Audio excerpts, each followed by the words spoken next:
Hello learners, आप सभी का स्वागत है कक्षा केंद्र की सीरीज संविधान की बात में। आज तक हम बात कर चुके हैं अनुच्छेद 14 तक, जिसमें हम बात कर रहे थे राइट टू इक्वालिटी की। और जब बात समानता के अधिकार की होती है तो इसमें दूसरा आर्टिकल है राइट टू इक्वालिटी को आगे बढ़ाता हुआ आर्टिकल 15। और इस आर्टिकल का महत्व कितना है इसको भाषा पढ़कर आप आसानी से समझ सकते हैं।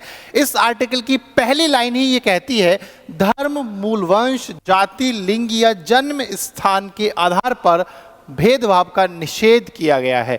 इस बात को आसानी से समझने के लिए मैं आपको एक नाम बताऊंगा। नाम है डॉक्टर भीमराव अंबेडकर।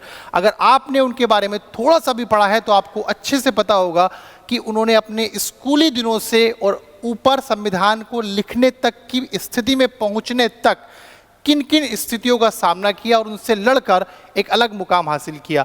उस समय ऐसी परिस्थिति थी और समाज के कुछ हिस्सों में आज तक ऐसी परिस्थितियां प्रचलित हैं कि ऊंची जाति के लोग नीची जाति के लोगों के साथ खान पीन नहीं करते हैं, बैठते नहीं हैं, और बहुत ज़्यादा खराब स्थितियों में भी कुछ घटनाएं अक्सर सामने आती हैं, जिसमें कि छोटी जाति के लोग अपनी बारात घोड़े पर या हाथी पर बैठकर नहीं चढ़ा सकते हैं, छोटी जाति के लोग मूछ नहीं रख सकते हैं। ये स्थितियां अक्सर कुछ छोटी छोटी घटनाओं के रूप में सामने आती हैं। उसी से संबंधित है हमारा आर्टिकल 15। पहले इसकी भाषा पढ़ेंगे जैसे हम सारे आर्टिकल्स में करते आए हैं, उसके बाद मैं आपको बेहद आसान लैंग्वेज में समझाऊंगा आर्टिकल 15 कहना क्या चाहता है और इससे संबंधित कौन कौन से क्वेश्चंस आपके एग्जाम में पूछे जाते हैं। तो सबसे पहले भाषा पढ़ते हैं। तो ये तो इसकी लैंग्वेज थी। अब इसको समझते हैं आसान भाषा में। सबसे पहले मैं आपको बताऊंगा, जो आपको याद रखना है, क्वेश्चन ये पूछा जाता है कि किन आधार पर आर्टिकल 15 में राज्य को या नागरिकों को भेदभाव करने से रोका गया है। तो बच्चों याद कर लो, ये 5 आधार हैं। याद कैसे करने हैं देखो, अभी एक मूवी आई थी RRR, उसी आर से पहले 2 हैं। पहले रिलीजन और रेस, मतलब धर्म और नस्ल, RR रिलीजन और रेस। अब RR जो है इसको भले ही ऑस्कर मिल गया हो, लेकिन अगर ये भी पढ़ना स्टार्ट कर दे तो PCS नहीं निकाल पाएगा। मैंने क्या कहा, 5 वो बेसिक चीजें जिनके आधार पर भेदभाव नहीं किया जाएगा, उनको याद करने की ट्रिक है कि RR को भले ही ऑस्कर मिल गया हो, लेकिन वो पढ़ना स्टार्ट कर दे तो PCS नहीं निकाल पाएगा। PCS का मतलब क्या है, प्लेस ऑफ बर्थ यानी कि जन्म स्थान, C फॉर कास्ट यानी कि जाति, और S फॉर सेक्स यानी कि लिंग। तो किन किन आधार पर भेदभाव नहीं किया जाएगा, सबसे पहले है धर्म, उसके बाद है नस्ल, उसके बाद है जन्म स्थान, उसके बाद है जाति और उसके बाद है लिंग। इन आधार पर राज्य किसी के साथ भी भेदभाव नहीं करेगा।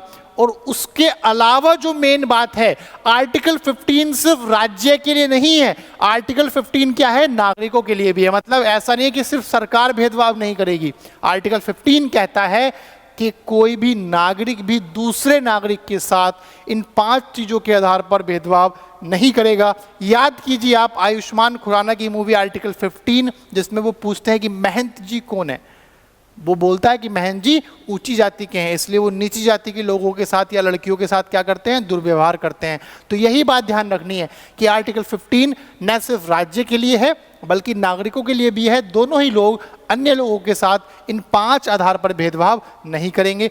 5 अधिकार आपको याद हो गए होंगे, मुझे विश्वास है। उसके अलावा दुकानों में, पब्लिक प्लेसेस में, होटल्स में या पब्लिक एम्यूजमेंट के प्लेस, जो सार्वजनिक मनोरंजन के प्लेस होते हैं, उनमें भी इन 5 आधार पर भेदभाव नहीं होगा। ऐसा नहीं होगा कि बड़ी जाति के लोग कह रहे नहीं भाई, छोटी जाति का कोई आदमी हमारे साथ बैठ के मूवी नहीं देखेगा। ये संभव नहीं है। यह ऐसा नहीं हो सकता कि किसी स्कूल में 2 अलग अलग जाति, जो एक छोटी जाति है एक बड़ी जाति है, उन लोगों को साथ में पढ़ने ना दिया जाए। यह व्यवस्था किस आर्टिकल के थ्रू है, ये आर्टिकल 15 के थ्रू की गई है। उसके बाद कुओं, टैंकों, स्नान घाट, सड़क और सार्वजनिक रिजोर्ट, फिर से बात वही है, वो सारी चीजें। अब देखो, कुआं कोई प्राइवेट भी हो सकता है, ठीक है। तो यहां पे बात कही जो पूरी तरह से या आंशिक रूप से राज्य निधि से बनाए गए हैं या आम जनता के उपयोग के लिए हैं। अब आप सोचोगे सर, अभी तो आप कह रहे थे कि कोई नागरिक भी भेदभाव नहीं करेगा, अब आप कह रहे हो कि राज्य निधि की बात कहां से आई। तो समझने वाली बात यह है, इसमें थोड़ा सा टेक्निकल पॉइंट है, वो आपको समझना है। एक ऊंची जाति का व्यक्ति है, ठीक है, सामाजिक व्यवस्था के अनुसार एक ऊंची जाति का व्यक्ति है, उसने अपने घर में एक स्विमिंग पूल बना रखा है, अब आर्टिकल 15 का यूज करते हुए एक निचली जाति का व्यक्ति कहने लगे कि भाई दोनों को एक साथ नहाने की छूट है, मैं तो इसके घर वाले स्विमिंग पूल में नहाऊंगा, तो वो पॉसिबल नहीं है। सरकार का ये कहना है, संविधान का ये व्यवस्था की हुई है कि जो भी पब्लिक फंड से बने हैं, अगर कोई भी पब्लिक फंड से बनी हुई चीज, चाहे वो कुआं हो, टैंक हो, स्नान घाट हो, सड़क हो या सार्वजनिक रिजोर्ट हो, उनमें आप भेदभाव नहीं कर सकते। कोई किसी के घर में पब्लिक प्रॉपर्टी नहीं है, प्राइवेट प्रॉपर्टी है, तो उसमें वो सिंगल यूज कर सकता है, ये व्यवस्था है। उसके अलावा इस अनुच्छेद में कुछ भी राज्य को महिलाओं और बच्चों के लिए कोई विशेष प्रावधान करने से नहीं रोकेगा। तो ये बात समझने वाली है कि जो सोशल कंडीशन के अकॉर्डिंग ऑलरेडी बैकवर्ड हैं या एम्पावर्ड नहीं हैं, कौन? महिलाएं और बच्चे। जैसे कल को पुरुष मांग करने लगे कि भाई स्टील की फैक्ट्री है, हमें हथौड़ा चलाना पड़ता है, महिलाओं को भी चलवाओ, तो वहां पर राज्य व्यवस्था करेगा कि वहां पर पुरुषों के हित में कानून बनाए जाए, उनकी सैलरी बढ़ाई जाए, महिलाओं को वहां काम करने के लिए मजबूर ना किया जाए, उनकी फिजिकल कंडीशन के अकॉर्डिंग।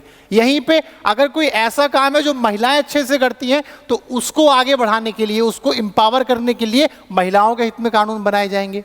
या वो काम जो पुरुष करते हैं वो बच्चों से ना करवाया जाए, इसकी व्यवस्था कौन करेगा? राज्य करेगा, इस क्लोज का प्रयोग करके। यानी कि आर्टिकल 15 के बाद भी, इन 5 चीजों के आधार पर भेदभाव ना होने के बाद भी राज्य यानी कि सरकार महिलाओं और बच्चों को आगे बढ़ाने के लिए, उनको मजबूत करने के लिए प्रावधान बना सकती है। उसमें ये लिंग वाली जो क्लोज है ये उसको नहीं रोक पाएगी। जैसे कि आरक्षण की व्यवस्था की गई है, 1/3 रिजर्वेशन किया गया है महिलाओं के लिए, तो ये व्यवस्था की जा रही है। बच्चों के लिए फ्री एजुकेशन की गई है, वो इसी का नतीजा है, क्योंकि ये क्लोज कहता है कि बच्चों और महिलाओं के लिए स्पेशल प्रोविजन किए जा सकते हैं। मैं उम्मीद करता हूँ आर्टिकल 15 आपको अच्छे से समझ में आ गया होगा। अपना फीडबैक जरूर देते रहिए और सारे आर्टिकल्स को बहुत ही आसान भाषा में समझने के लिए जुड़े रहिए हमारे प्लेटफॉर्म कक्षा केंद्र के साथ। Thank you.